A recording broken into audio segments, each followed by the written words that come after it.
screen share going on.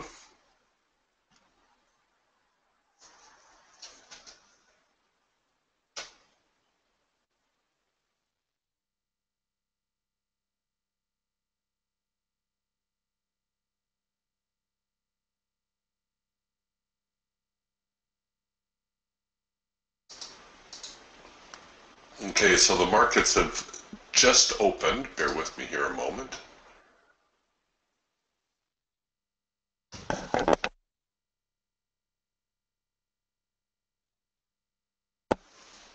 Okay.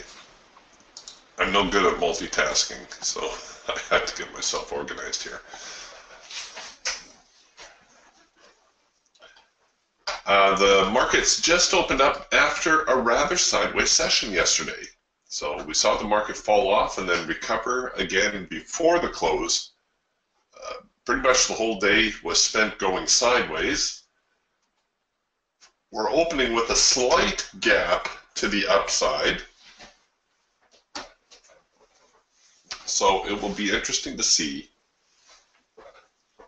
if traders choose to get into that gap. Right now, they are not. And we don't really have any defined signals just yet. However, it does appear as though things might be weakening a little bit. We're starting to see some yellow bars come in here.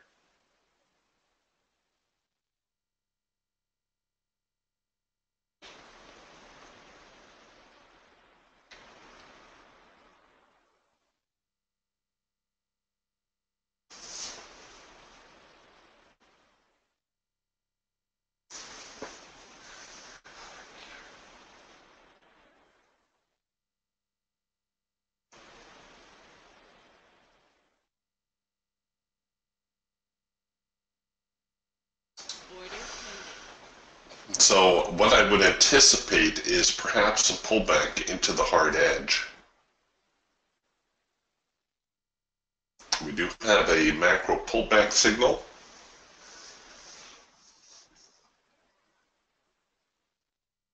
And a possible trend change signal. We're halfway through a trend change signal there on the Falcon. Oh, it just got spoiled.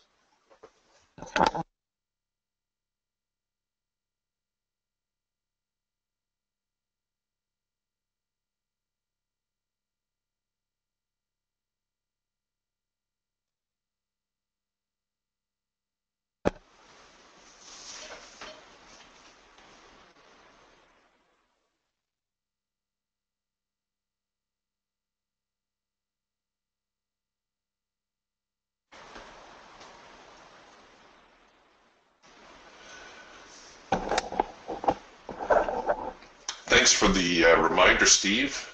FOMC day today.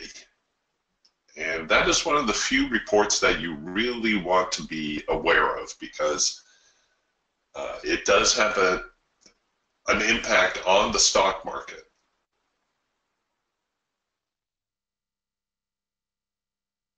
And as Steve says, home sales at 7 and crude oil at 7:30. Home sales can be a little bit of a dud sometimes, but certainly the FOMC minutes and crude oil probably account for the sideways nature that we saw yesterday.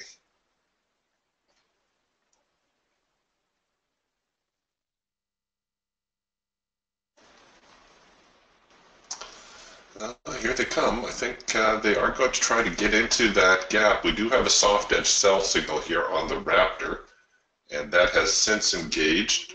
So I'm just going to punch into that with my sell button. Unfortunately, I got in with 2 contracts, not what I would have preferred to take a single on the counter trend trade, but Trade Manager defaulting to this value right here.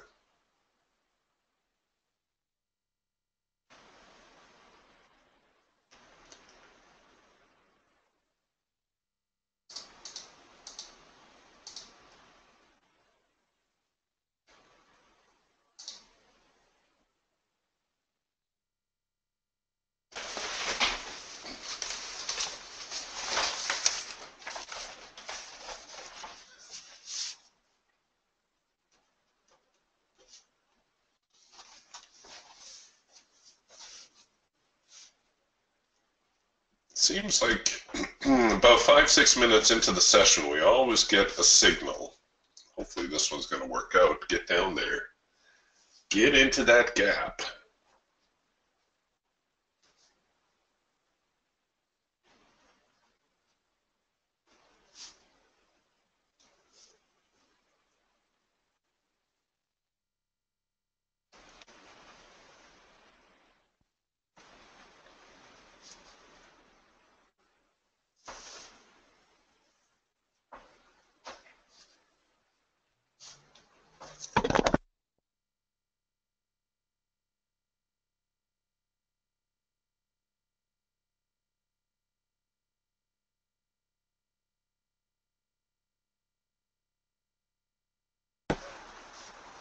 They ended up slipping me a tick here on the entry, so I'm just going to take that back.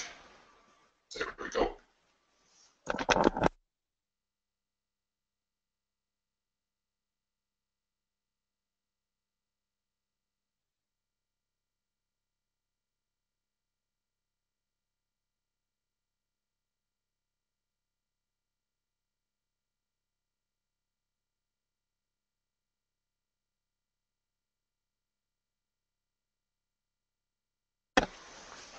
Okay, so we've hit our profit objective.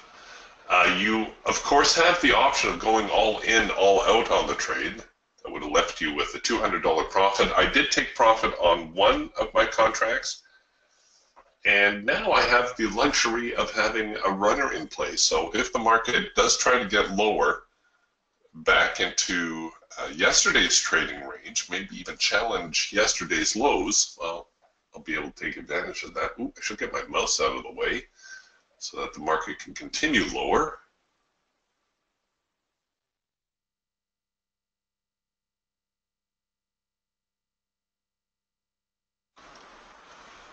Doug's asking, how do you set the number of contracts for the buy or sell buttons? All right, let me move here to one of the other tools and show you. If you are working on risk percent mode and you have a stop in play, let's say you have a swing high-low stop enabled, and I hit the sell button, Trade Manager will automatically calculate from the current price to the stop what your 2% risk exposure will be. If you are in manual mode, it will default to this value right here. Now, if you're going to stay in risk percent mode, you may want to end up going to your strategies window and to your trade manager. If you already have your trade manager turned on, you're going to need to turn it off to make these changes. So go to your enabled tab, that's your on-off button, go to false, apply it, and now you can make changes. You cannot make changes so long as your trade manager is running. Here at the very top, you're going to have a value, invalid trail stop ticks. Now, I do believe that this is the one that Trade Manager defaults to if you do not have a stop already in play. By default, it's only 10 ticks. That's not very much. So I would suggest you change it to a higher value because you can always adjust it later. So I'll change it to 30. And then when you've made all your changes to Trade Manager the way you like it, I would suggest that you come down here and you give it a name. Now I've already given mine a name, so I'm just going to resave it as Falcon. Now that will save all my values. So the next time I load a clean chart, I can just go to my template manager and load the Falcon template. Saves a lot of time. When you've made all your changes the way you like, turn your trade manager back on. Remember to click apply, and now everything will work. So now, if I don't have a stop selected, and I'm still in risk percent mode, Trade Manager will select, if I hit the sell market button, it will go from the market price, which is right there right now, and it will go 30 ticks back, wherever 30 ticks is. And it will calculate 2% of that and give me my correct exposure. But like I said, if you would like to have a little bit more control, if you always just want to trade one contract when you hit the buy or sell market buttons, then maybe you want to leave yours in manual mode by default. And that's it. That's how you can set it up. So we're still holding on to this trade. No problem, Doug. Randy's asking, can I get a replay of this session? I do believe they are posted at the Indicator Warehouse YouTube channel. So let me see here while we're waiting for that trade to play out.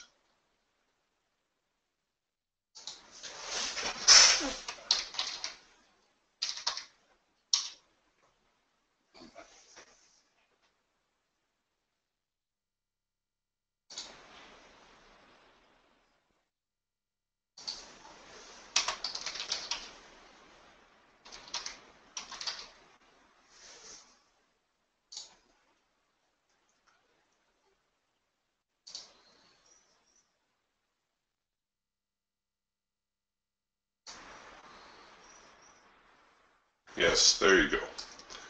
So you get to see Adam's close up. And here are the recordings. It looks like they are loaded by the end of the day. So you can go back and see whatever days you want. All right, and then there's some other interesting videos there from other sessions and offerings and whatnot. So just go to YouTube and search for Indicator Warehouse for the channel. And if you subscribe to the channel, I do believe you get automatic updates.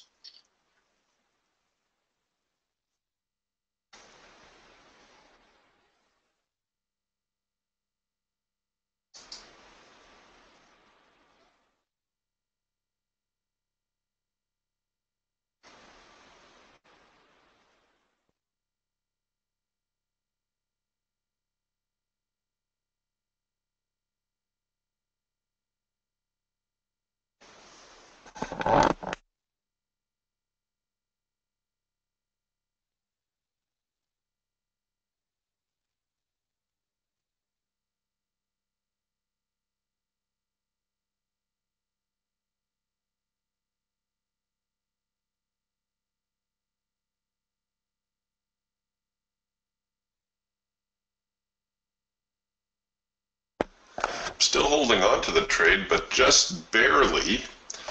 And that's because we're into the hard edge now. Whenever the market encounters the hard edge of the trading band, whether it be on the Eagle or the Raptor, we always anticipate a reaction. So I could have left my stop up higher if I wanted to try to ride the swing out, but I'll be content to take a break-even stop out if they choose to tag me at this point.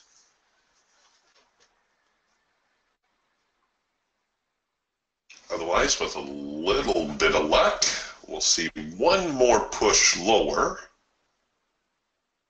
and then I'll get a little bit more serious about locking in some of that profit.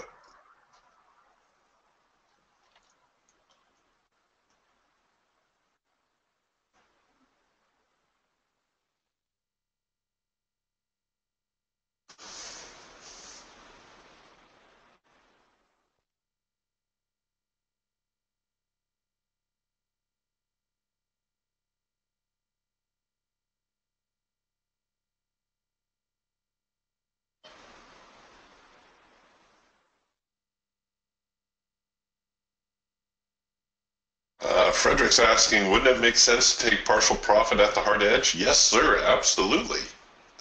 That is always a good target. And that's what I ended up doing. My profit target, by coincidence, happened to coincide with the hard edge of the trading band. So I did take profit there on one of my orders.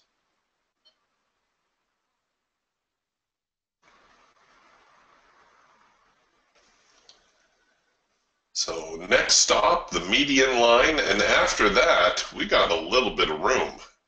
If the market's going to get down, the next level is here, the primary support, all the way down to 56.85 half.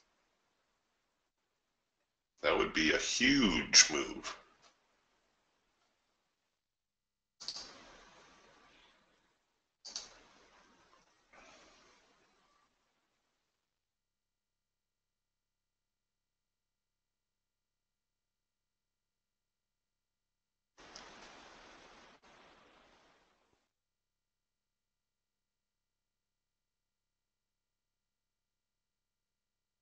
So you can see the hard edge giving us all kinds of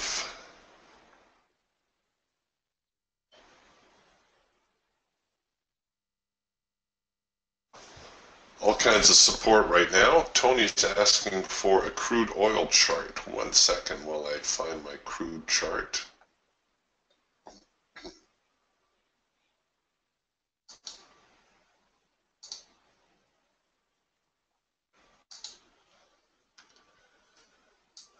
Okay, here's crude now on the Raptor.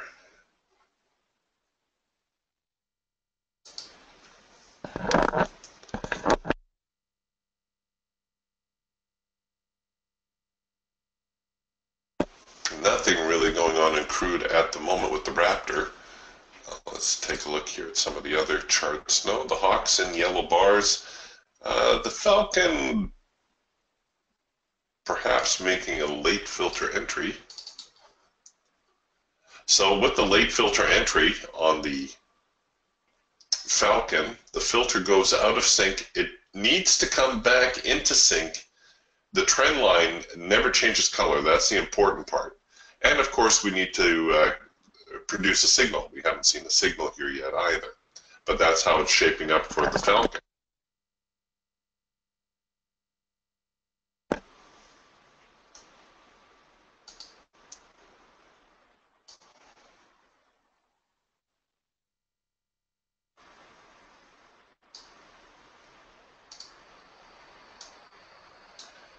And the Eagle.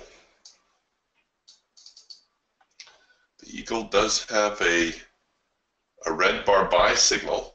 It's against the ATR, but you could wait on a second push.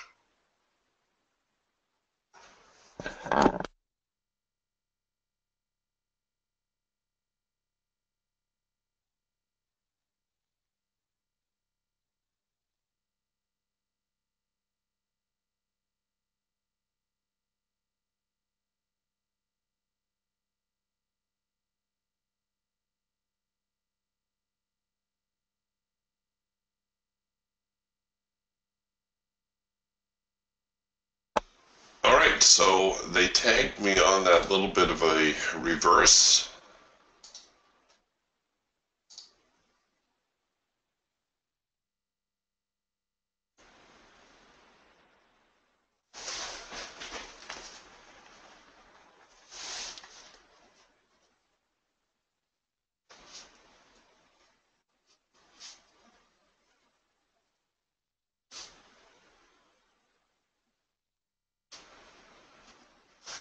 So I'm just making a little note here. I would have been a little better off with all in, all out.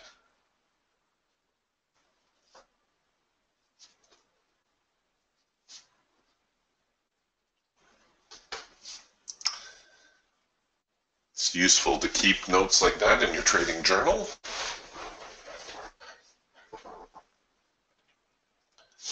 All right, we'll put this one back on the shelf now.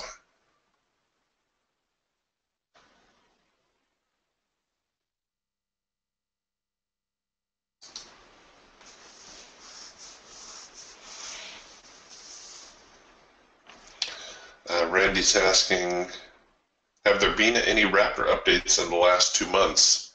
None that I'm aware of.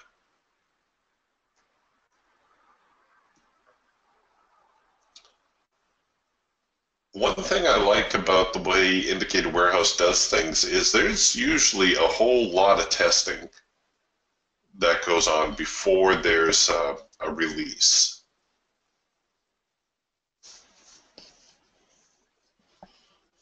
You know, the products are all, it's not like some software companies, they throw the product at you and let you find the bugs.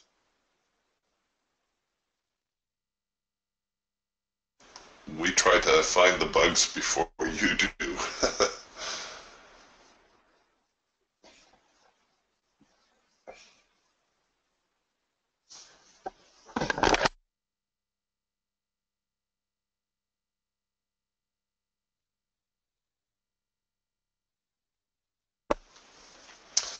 All right, so we've got a possible green bar cell going here in the Hawk.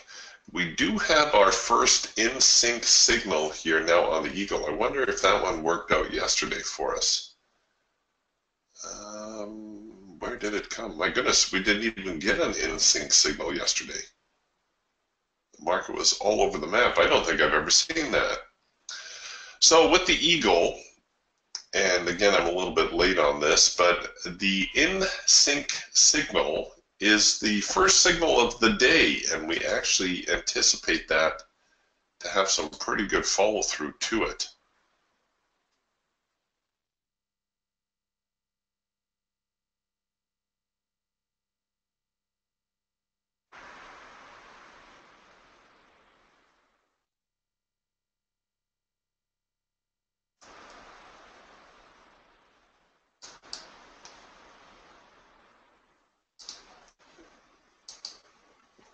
Oh, and here on the Raptor, we have a hard edge bounce forming as well. So we've got a continuation signal. Ooh, I did have a chance at a second push entry on that. So let me see if I can't just get in a single. All right, I'll give that a try for a single. Yes, John, it's on the to-do list. John's mentioning here an update to the Raptor manual would be nice. Yes, because there have been some changes to the new Raptor, in particular the tweakability of the new Raptor and the signal prompts, of course.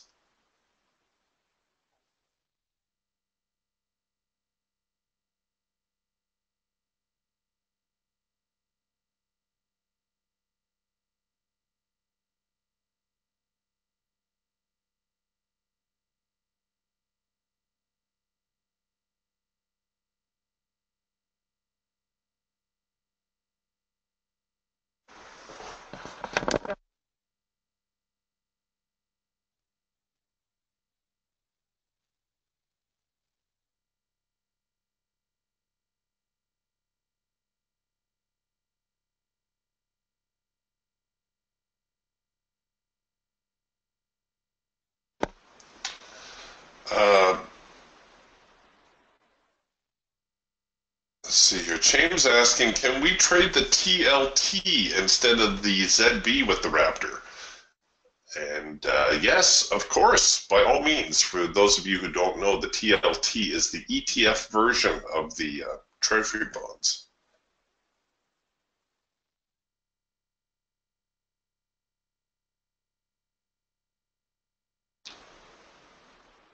The signal generation should be the same. I don't have it in my data feed, or I would show it to you.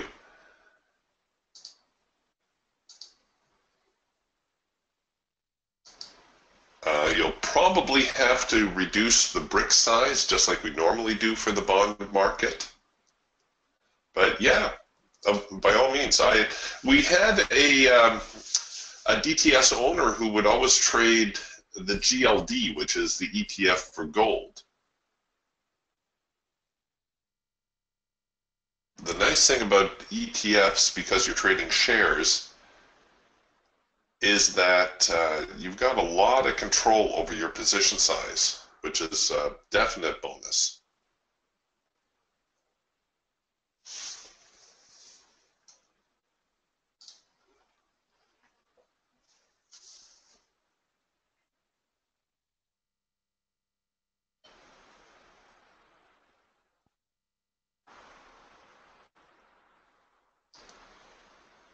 Shane's asking, how do we get that in Ninja? You'll have to talk to your broker. Your broker is the fellow or person who is providing your data feed. You may need to subscribe to the exchange that's providing the ETF data, or the data provider that has the ETF data. But it is as simple as that.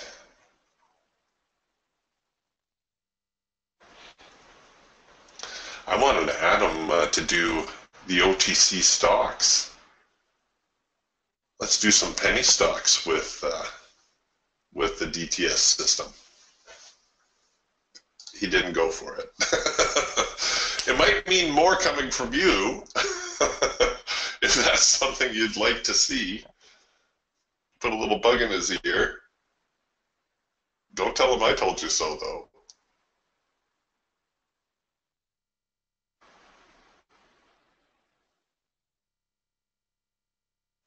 Craig's asking, do you trade through the 10 o'clock news? Sure. As those of you who have been in the trading room with me for a while know, I'm woefully ignorant of news or reports. Now, to be fair, I should be paying attention to the FOMC report. And right now, I'll even look it up to see what time it's out today.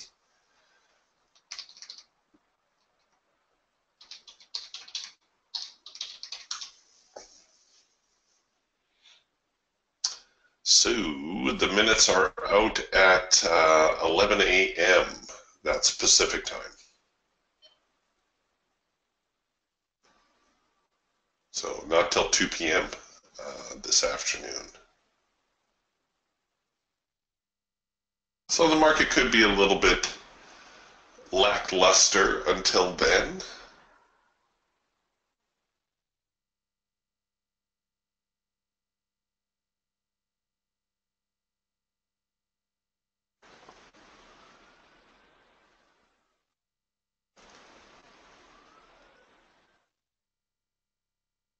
But regular news items, Craig, they don't usually mean much. Like the existing home sales that's coming out in about a minute's time, that might boost the market a little bit, but I seriously doubt we're going to see any gaps or anything of that nature.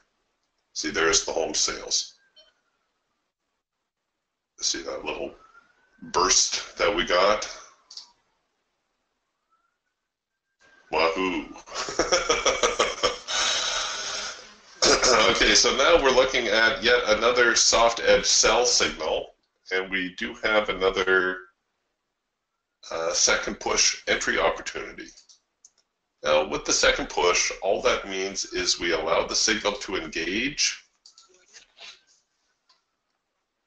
or if we're late on the signal, as sometimes I am, we just let the signal react. You can still enter here at the hash mark. You see how far the signal has retreated? You can re-enter at the hash mark if you want. People have asked me that before. It's your call. You know, there's no right or wrong on that one. I don't mind the slightly later entry in most cases, just to see if I can pick up some momentum.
thinking about it, here's an instance where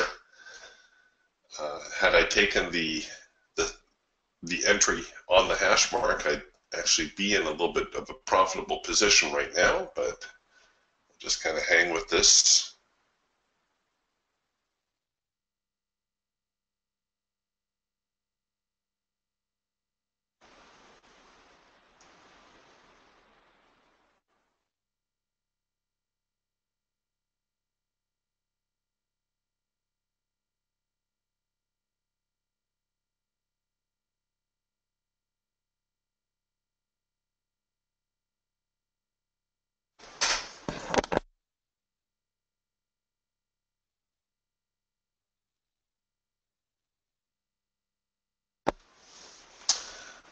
Aspen's asking a question. Eric, I had a Raptor 3 signal on before, and when I refreshed the chart, it disappeared and could not get Raptor 2 that you have. Any thoughts?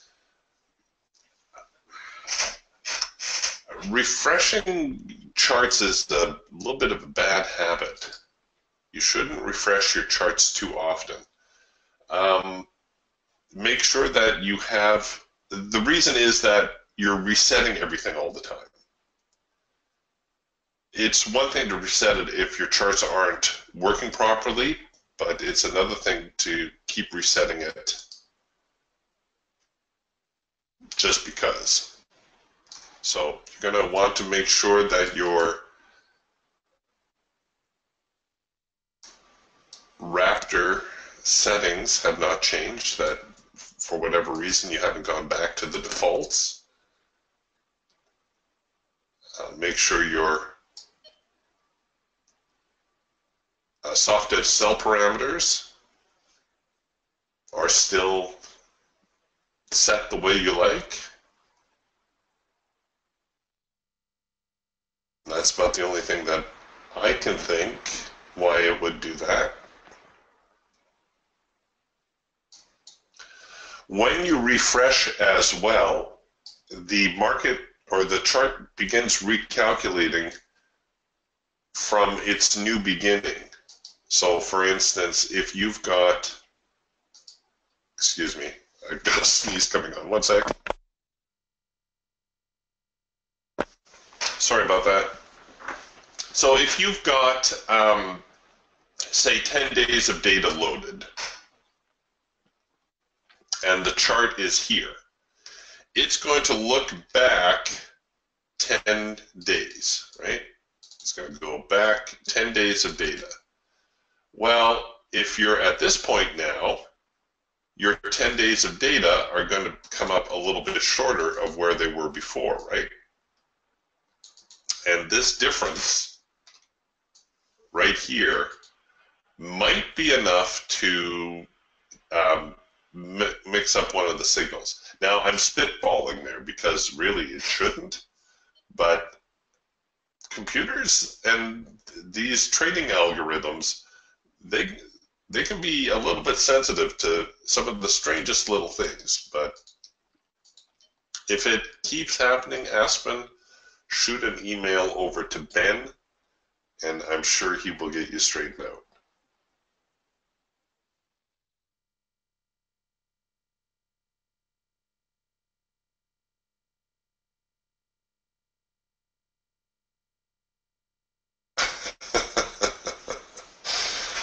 Oh, nicely done, Peter.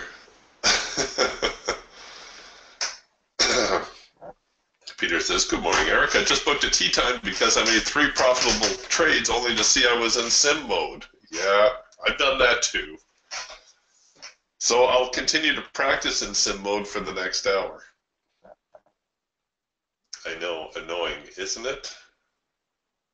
I think that's all happened to us at one time or another.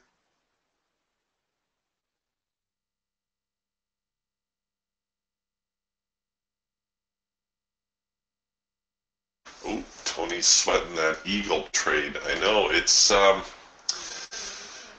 think we're going to see a little bit of a rally, but the slant does seem to be lower. Now, you see, had I taken my profit objective, or pardon me, my entry at the hash mark, I would have met my profit target. So that delay actually cost me a little bit. It came within a tick of my profit target. So I ended up with a break even.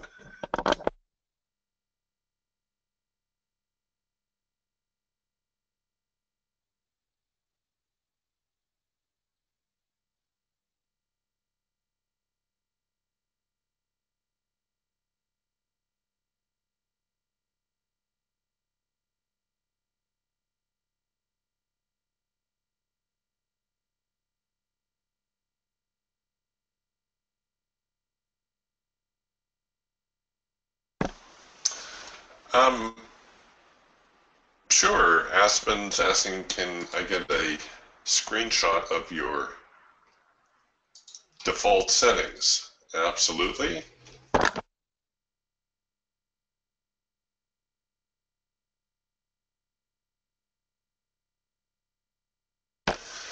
So there's the clouds, no changes there. Really the only change I've made is I set the soft edge parameters instead of the default 1.01 to 1.25. Other than that, everything is the same.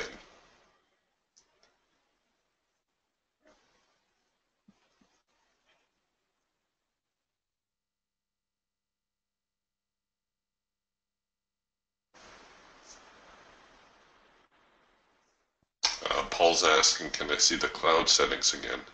They're just the standard settings, folks. I've made no changes to these. So you got your 12, your 8, and a 6-tick hawk.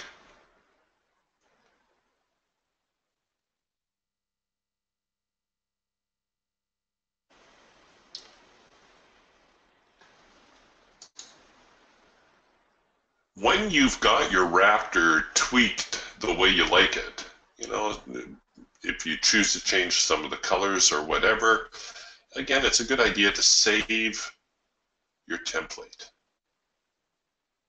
So next time you load a new chart, you put the Raptor on a new chart, you'll just go to your template and load your template.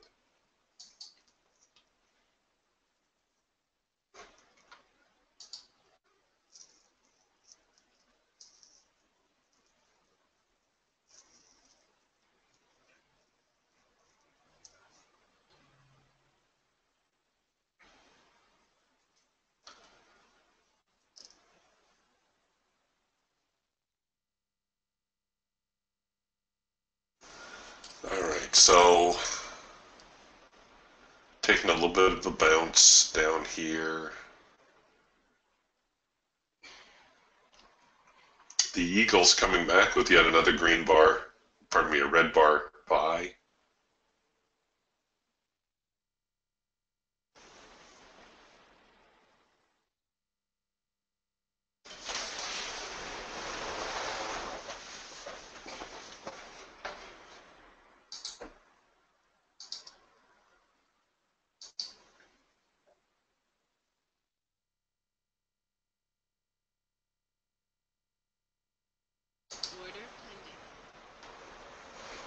Come on.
Nothing going on just yet. Crude oil pushing a little bit higher. Also watching the euro dollar, and it is just dead flat sideways. All right, and here they come now with the macro pullback signal.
Andres says he's sweating a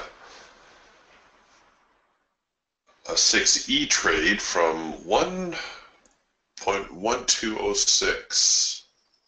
Oh, way down here.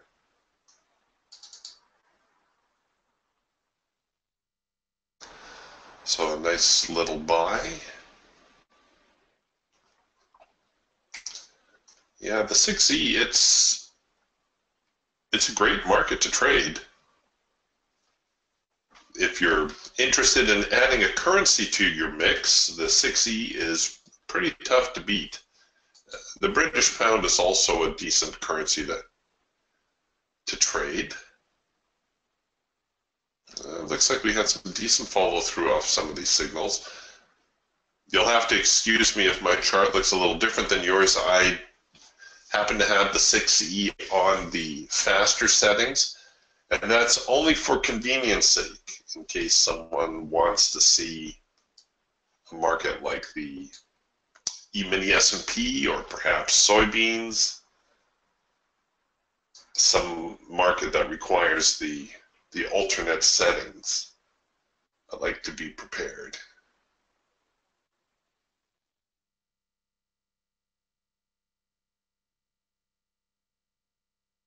Oh, well done.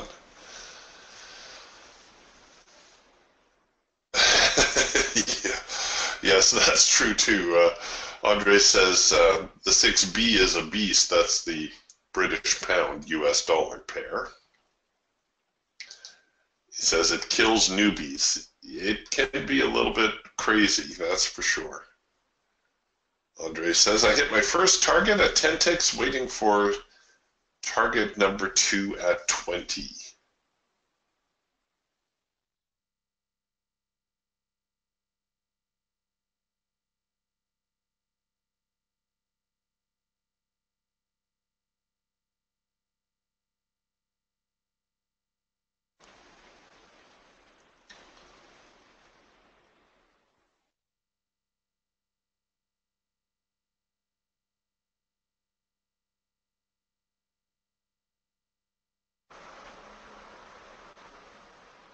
Well, are we going to see a rally here in the NASDAQ or not? They're continuing to hold the support here at the median line, which is just a little bit below the hard edge, not significantly so.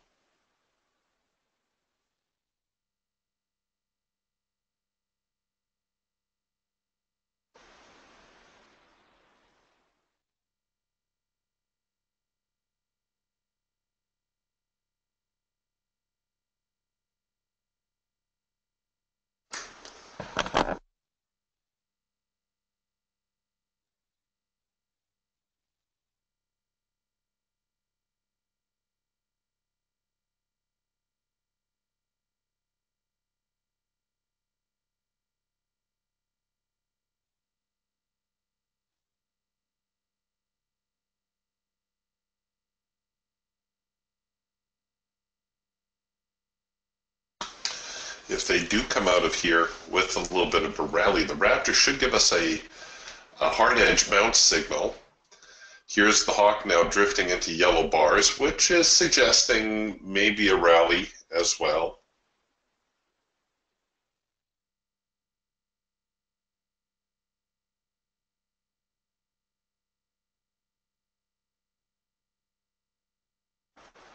The Eagle showing a green warning dot.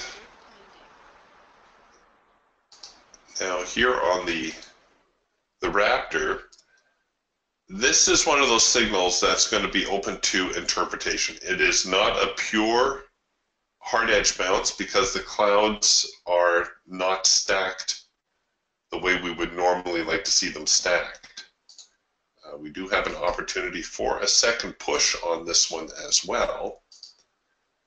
I'm not sure I would like to go in with two contracts, so I'm going to go with my manual mode. Order pending.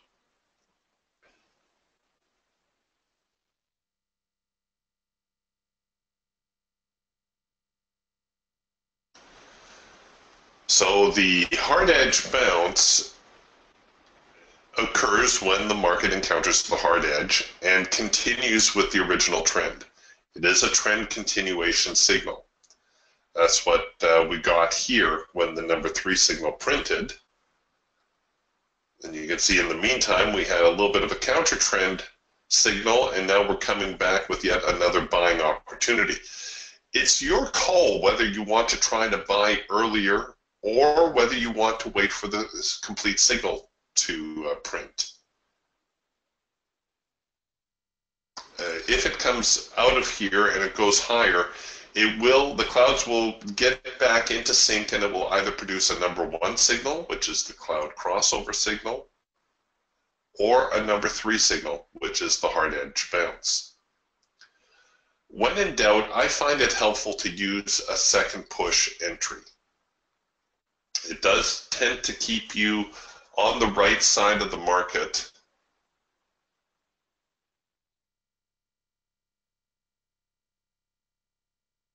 Most times.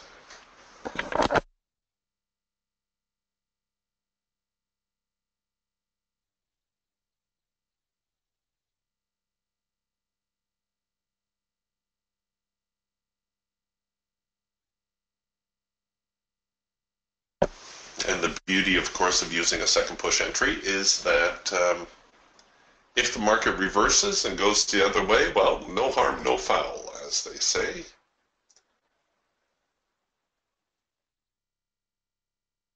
Oh, see, there you go. Andre says, I just set my NASDAQ just like you did.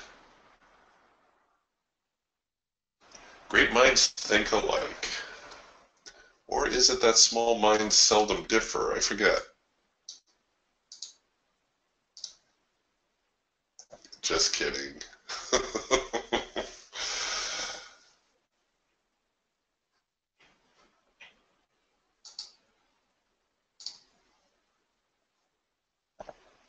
All right, the Hawk into yellow bars. I'd really like to see that rally because we're still not out of a possible 4-arrow consolidation. The Falcon, possible late filter entry. Let's see if we can't get a little bit of a an uptick going here. The market was strong into yesterday's close. Right, so big rally up from around lunch hour right into the close through the overnight, and it looks like, let's see if I throw a fib level on there. I bet you we're near the 50%. Oh, look at that. So a lot of traders will be getting keen to try to buy back into the market at this point.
Okay, we're almost to our break-even trigger. I'm going to force the trade to break even just because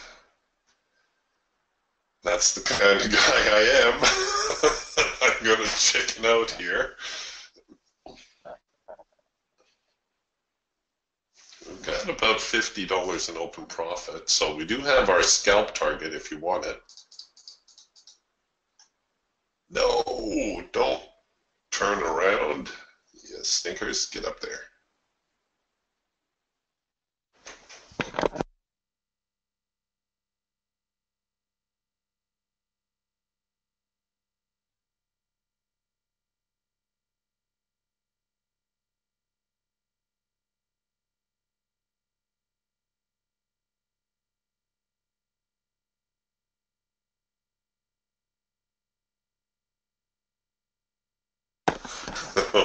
Oh, Andres, I've done that too. Andres forgot to hit the submit button. He's probably watching his P&L wondering why there's no P&L. Yes, I've done that too many times myself. Yes, okay, thanks everyone. Reminders here, oil's coming up in 2 minutes time.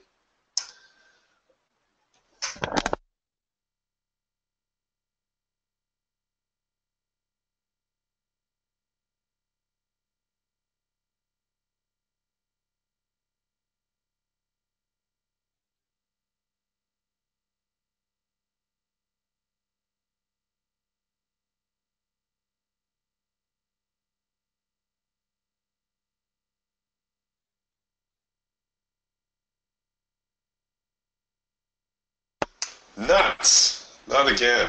Doggone it, how many break-even trades is that today? Alright, I can't find my Raptor chart, so I'll use my Falcon chart here for crude oil. And normally what I do for crude inventory is I'll try to bracket the market one way or the other if there's some sort of range, but I don't know what kind of range I got going on here today.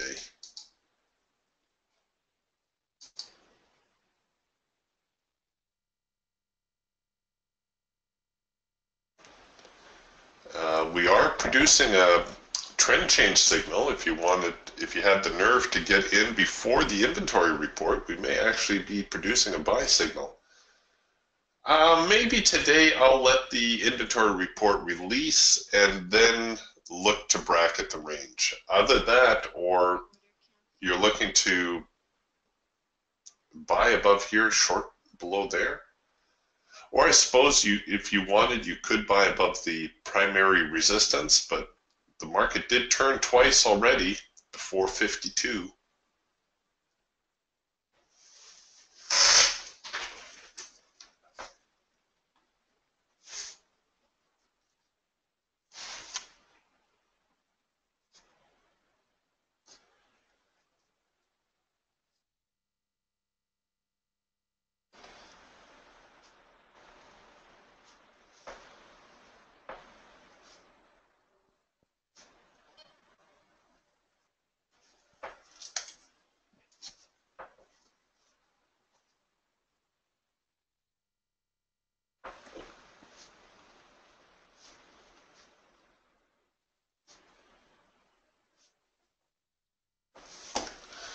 Okay, we're going to get the same kind of chart here on the Raptor. I must have closed my Raptor chart by mistake.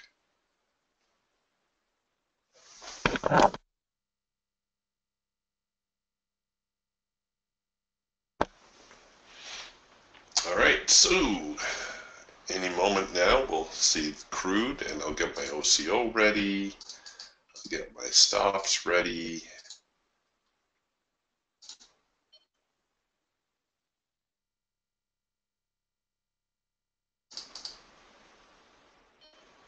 You can see the order flow, how crazy it gets. Oh, a little bit of an uptick there. so far. They gained 20 ticks above the signal. This, of course, the Falcon signal now. And there they are flinching one more time. So I know the low, I'll set my sell order below there. And I guess the highs are going to hold, so I'll set my buy order above the highs. And I'm using stop limit orders. So there's my OCO. You could choose to enter closer if you wanted.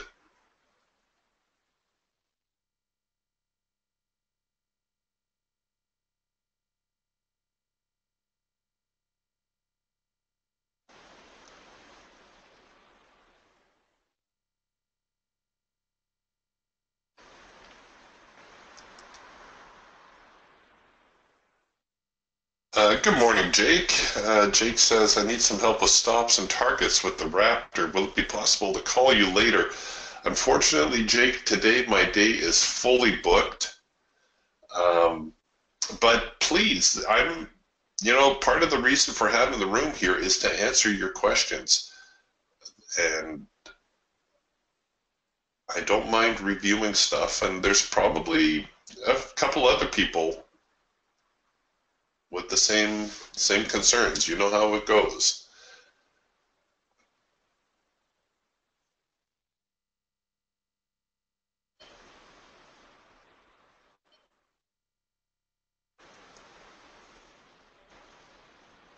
Well, crude's rally was a little bit tame. Not a lot of follow through on it yet.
Well, not quite what I was hoping for out of the second opportunity here in crude oil. It's turned out to be a big fat nothing burger. So I think I'm going to scrub those orders, and we'll just put that back on the shelf.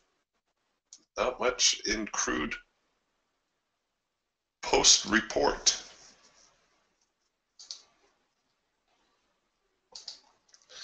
We'll get back to the gripping action now on the NASDAQ.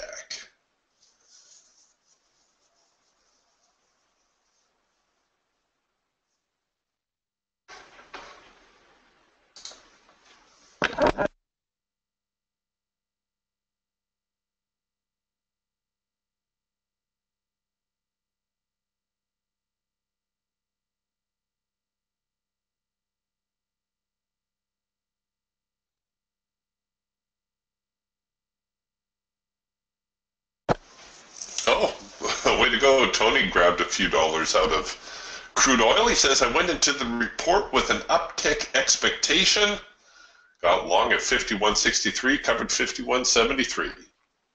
Well done, because it looks like the bottom's starting to fall out of crude again. So just as well that you grabbed your profit when you had it. I wish I had done that on some of my trades this morning. They coming up a little bit short of their profit objectives. Stuck with a bunch of break-even trades.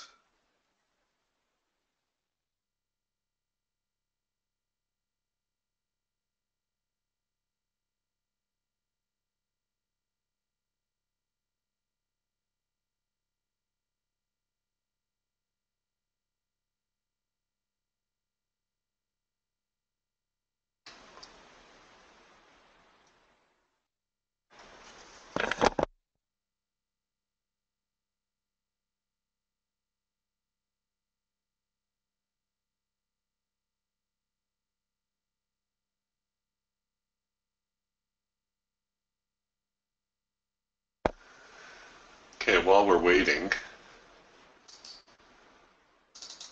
I had somebody ask me the other day about stops and profit targets on the Raptor as well. So, Jake, I'll go over what I mentioned to him in case it's the same kind of question that you had.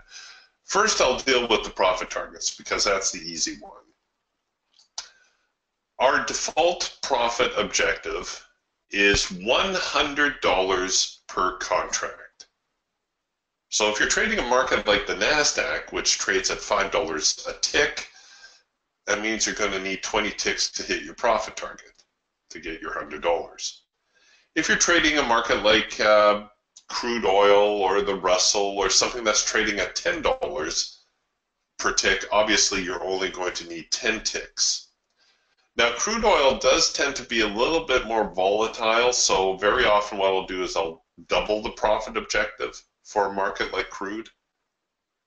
But if you want to take the hard line, $100 per contract is your profit target.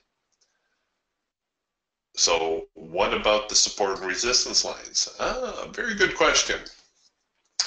The support and resistance lines make excellent profit objectives as well. If you don't want to use your high probability profit target, then by all means, go into, click your targets, and let's say we had here, let's do this for real.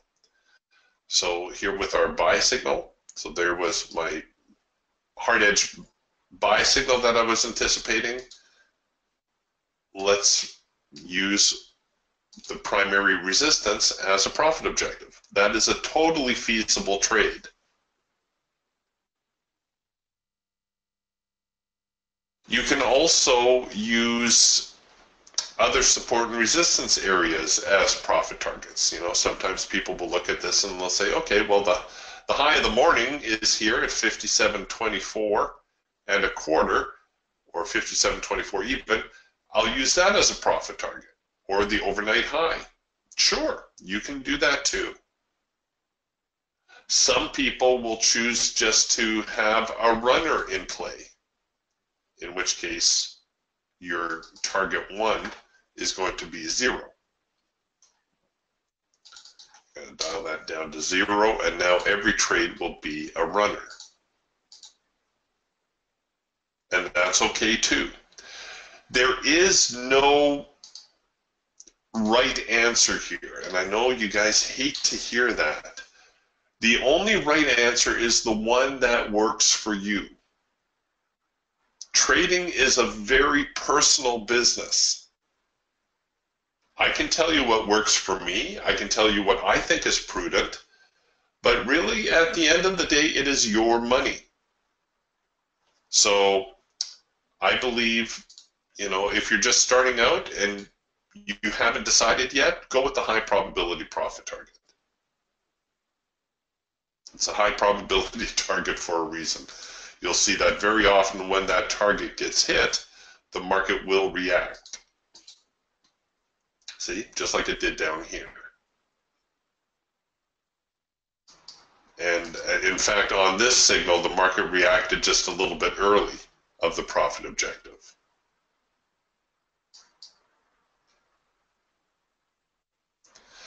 Stop losses. Stop losses give people fits, and really they shouldn't, because you need to remember the purpose of your stop loss is to protect your capital. It is your parachute. You're jumping out of the airplane when you take a trade. You want to make sure you have a parachute on. The stop loss is that parachute. So where do you place your stop loss? Well, as many of you know, I'm a fan of a bigger stop loss versus a smaller stop loss. I'm not a big fan of strangling your trade, especially if you're in risk percent mode. And the reason should be obvious. If I'm going to have $400 at risk anyhow, why would I jam my stop in ultra tight and barely give that trade a chance of working out, right? Because now it becomes a matter of probabilities. Which trade has the higher probability of success? And we're not talking risk reward, we're not talking earnings, we're not talking any of that. We're just talking which trade has the greatest chance of working out. This trade with my stop just below the low, or this trade with my stop down here. The risk amount is practically the same, but intuitively it should make sense that the trade with the larger or the wider stop has a better chance of hitting the profit target before the stop loss is hit than the trade that has the tight stop to it. Now, to its credit, the DTS system is very good at picking up immediate market momentum. So even though I don't have the nerve to do it, a lot of times you can get away with doing a trade like that. Run your stop tight, the market grabs the signal and just goes. Like I said, I don't have the nerve to do that. Some people like to use the stop strategies as a basis to place their stops, and that's okay too. But like I said, just don't jam your stop in so tight that the trade doesn't have a chance to work out.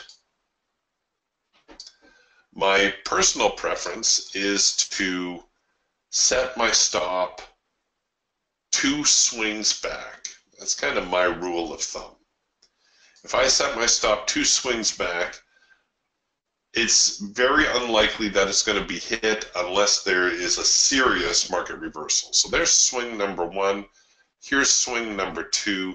I'll probably place my stop just below there. And there's my order. Now note, if you keep a reasonable stop, and by reasonable I mean something that is not, 1 tick below the signal bar. Even some trades that give you serious heat have a chance of working out. So here's a rule of 3 signal that's printing. That's a hard edge bounce. So there's swing number 1. If I go swing number 2 again and I place my stop down here, I'm still in this trade. Even though I practically bought at the high of the swing, this trade still has a chance of working out. Now, at this point, when it started to rally again, I would have brought my stop up at least a little bit.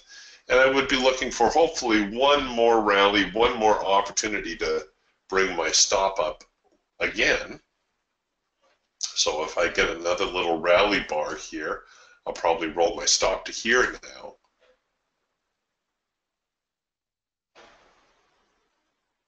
But what you need to remember is it ain't a loss unless it gets hit,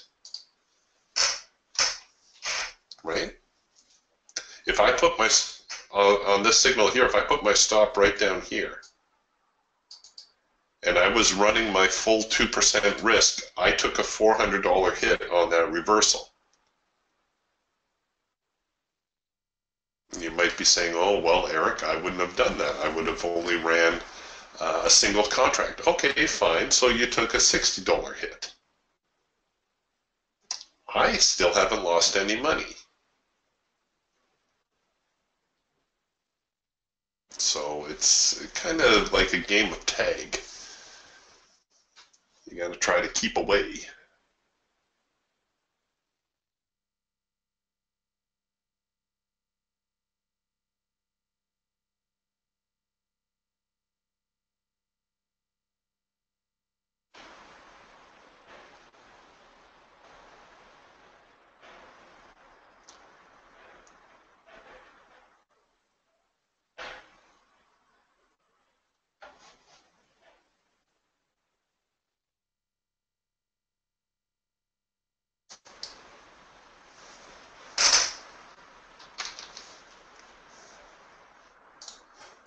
All right, got a couple of questions here.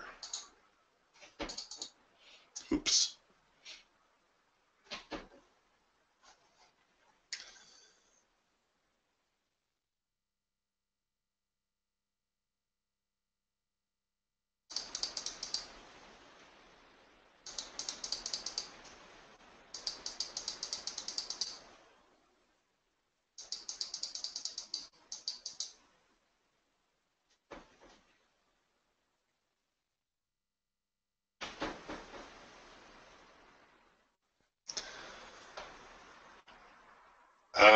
So Jake's asking $100 on all contracts put in play. Yes, $100 is our high probability profit objective.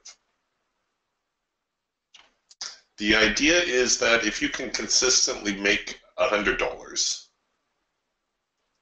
the earnings is then in trading the multiples. It's not in trading frequency. This is another issue that a lot of people have difficulty with. They bring a production line mentality to trading. They think, oh, if I can only trade more, I'll make more money.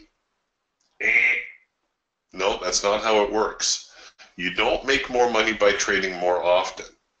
You make more money by actually trading less often, but by capitalizing more. So let's say we're watching here and we have this nice number 2 signal out of the open. What you want to do is you want to take that signal and you want to capitalize it with as many contracts as you can afford. That's why we use the risk percent mode. The beauty of using a certain percentage of your trading capital is twofold. Number one, you will never lose more than you can afford. And that is very important. Muy importante, as they like to say in Mexico. Number two, you will always maximize your earnings given your account size. And that is the part that escapes most people. A lot of people try to be cautious traders and they say, oh, I'm only going to trade one contract so I don't lose too much. Well, the other side of that equation is you're not going to earn very much either. And to which they respond, oh, well, I'm going to take one contract, I'm going to risk it down here, and I'm going to catch this huge runner. Yeah, okay. In hindsight, maybe, but not in real time. You won't do that in real time. So when you're trading in a risk percent mode, don't worry about those home run trades. You know, don't worry about those monster moves that occur once every quarter. Worry about your bread and butter trades. Worry about your trades that if you're scalping, you've got $50 targets. If you're swing trading, you've got $100 targets. The Raptor at its core is essentially a swing trading tool, which is why we default to the $100 target. And then capitalize correctly. Take as many contracts as you can afford.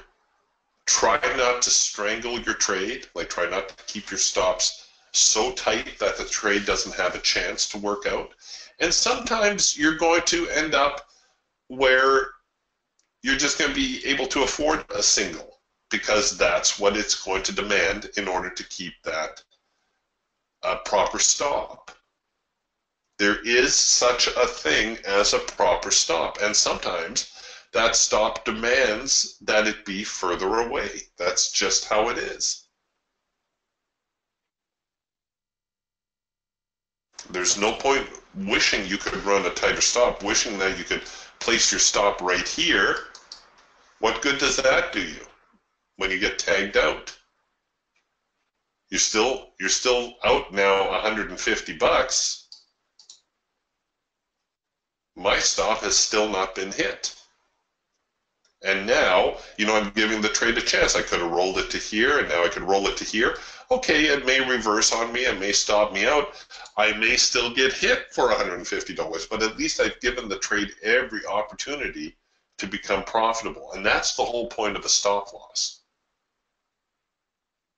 It's not to maintain some fictitious risk-reward ratio. It's not to, keep your stop so tight that out of fear that you're afraid to lose any money. This needs to be an amount that you are comfortable with. If you are not comfortable with that amount, change this value here. Dial it down to 1.5% or 1%. Make it an amount that you are okay with.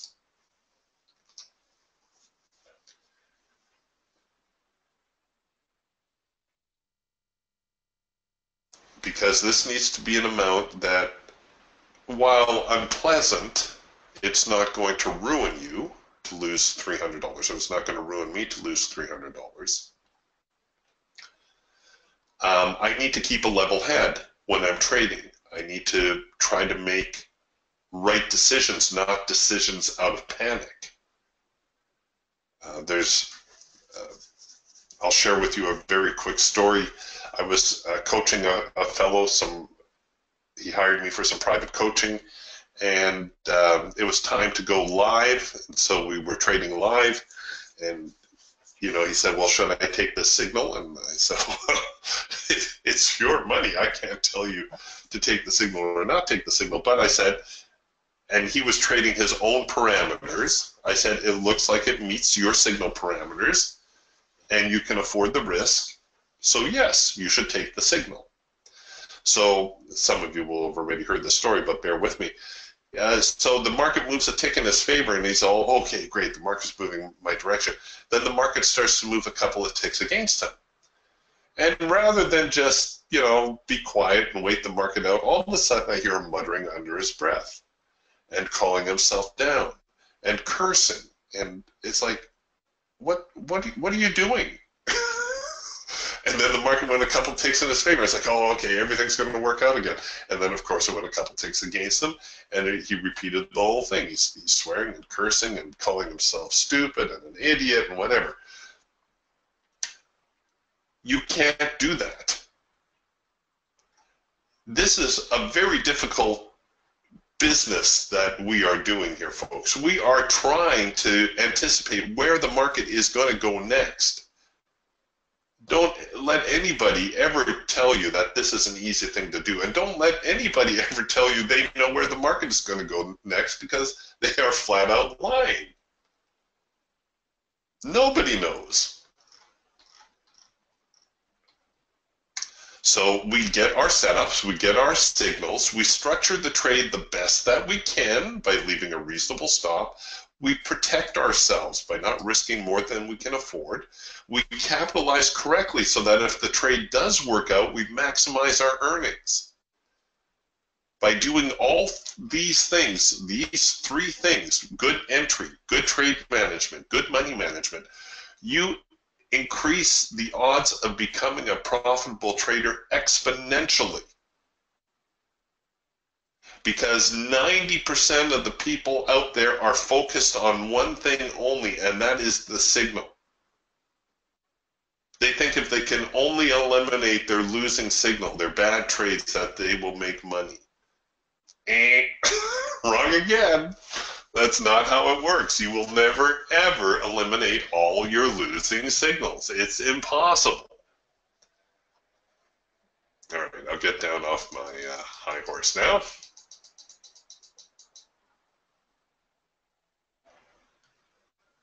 Andres is asking, I see you use an indicator that marks today's open, high, low, close. Is that part of the Raptor? Actually, Andres, it's not the open, high, low, close. If you want to see the open, high, low, close, that is a free indicator on Ninja. And you can go here, current day, open, high, low. And there's also one down here, I think, previous day. Yeah, prior day, open, high, low, close, if you want to see those. What I am using is the initial balance lines from Indicator Warehouse, and I use those to highlight the open range, the first half hour of trading. So if you're interested in those, talk to Adam. They are available at the Indicator Warehouse site. Those are called initial balance lines.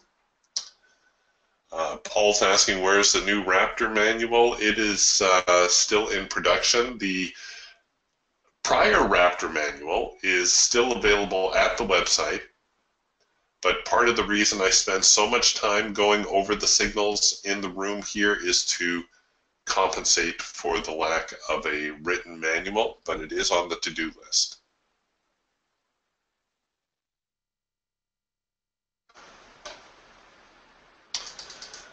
Tony says, just for fun, let's go through the chart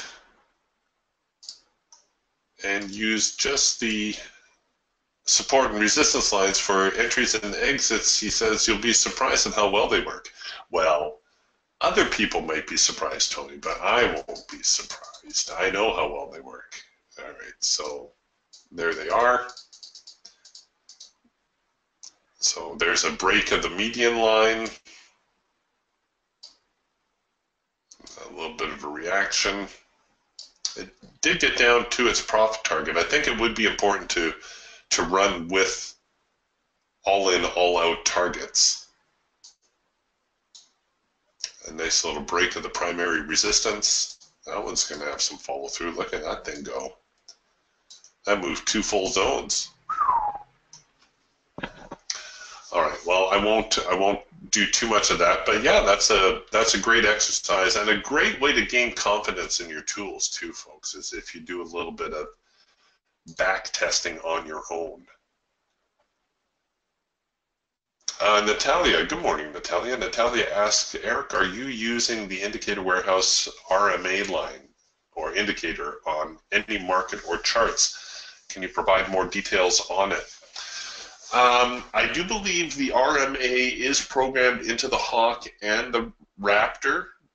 Don't quote me on that, though, because only Adam and the programmer are privy to all the components of each of the birds. The RMA is actually Ray's moving average. That's what the R stands for. And it is a custom moving average, and I'm sorry, I have no idea how Ray came about designing it. But knowing Ray,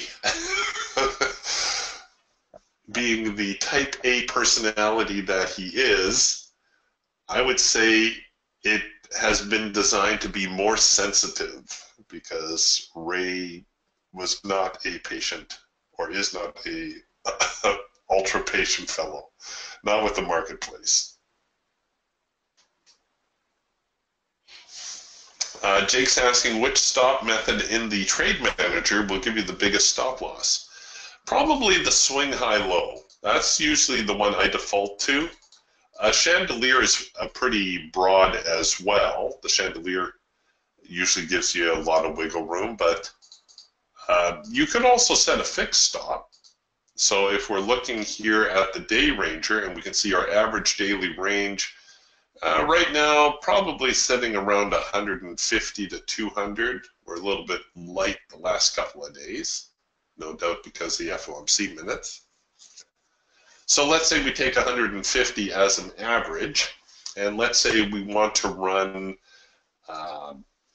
say 20% of the daily range as a stop loss. So that would be what, 30 ticks? So we go 30 ticks, and we could go off of the, since we're going to enter off of the high, we'll go 30 ticks off of the high. Oops. Okay, so my stop has displayed on the wrong side. All you need to do to fix that is put a little minus sign in front. And so now if I get a buy order right here, there's 30 ticks off of my buy order. So there's my buy order, there's my 30 tick stop. And that would effectively be, what did I say? Did I say 15% or 20% of the daily range? 20% of the daily range? Not a bad way to do it. But the broadest stop, usually, as a rule of thumb, is the swing high-low. Percentage can be a fairly broad one as well.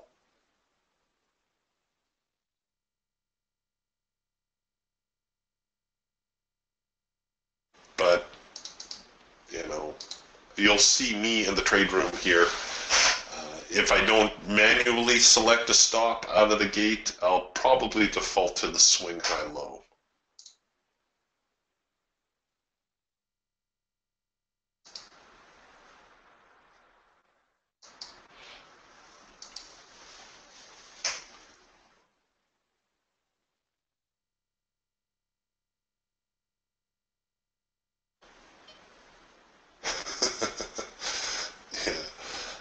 Andre says, thank you, Eric. Well, you're welcome, Andres. He says, and it's easy to eliminate losing trades. Don't trade. That reminds me by the Ed Sequoia, the famous trader, said the exact same thing. If you don't want to lose money, don't trade. That's the only guaranteed way not to lose money. And this is a fellow who is one of the best traders of modern times. And he knows that he might take a losing trade. What are we to think?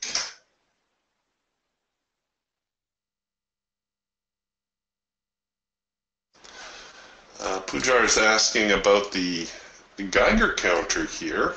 If I use it only for the entries, actually no. It was actually developed because one of our owners was requesting, can you give me a tool that will, if I'm in a trade, so let's say they bought here off this number one signal, can you give me a tool that will show me when it might be time to leave my trade if the market is getting a little bit weaker? That was actually the impetus behind the Geiger counter. So to judge when you're already in a trade, when it might be time to pull out. But it does work equally well on entry orders. So if we're flashing, well, it looks like we might be producing a sell signal here soon, a cloud crossover. I would like to see a little bit more activity here on the red side of the tape. Certainly would like to see the dial pull over like that and stay and stay and stay. So that was fairly encouraging. If you see those types of things happen, you'll usually see the market tail off a little bit.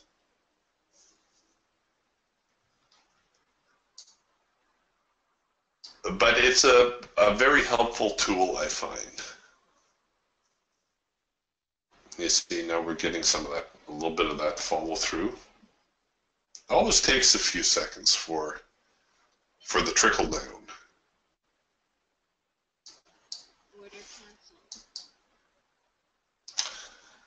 Had a bond chart in play as well, but the bond market very quiet today, so it looks like the FOMC minute's going to throw the market into a little bit of a sideways drift for the rest of the morning.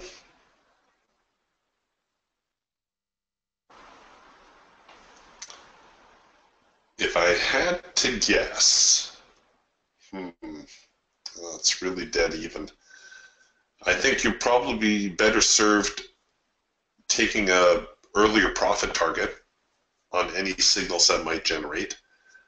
But honestly, as we get closer to the FOMC report, things are probably just going to drift or continue to drift sideways. So I think we're going to close up the room here this morning, and we'll get back tomorrow morning and do it all over again. Hopefully we'll see a little bit more volatility come into the market. That would be nice. Give us a little more follow through. And I'll talk to you then. Bye for now.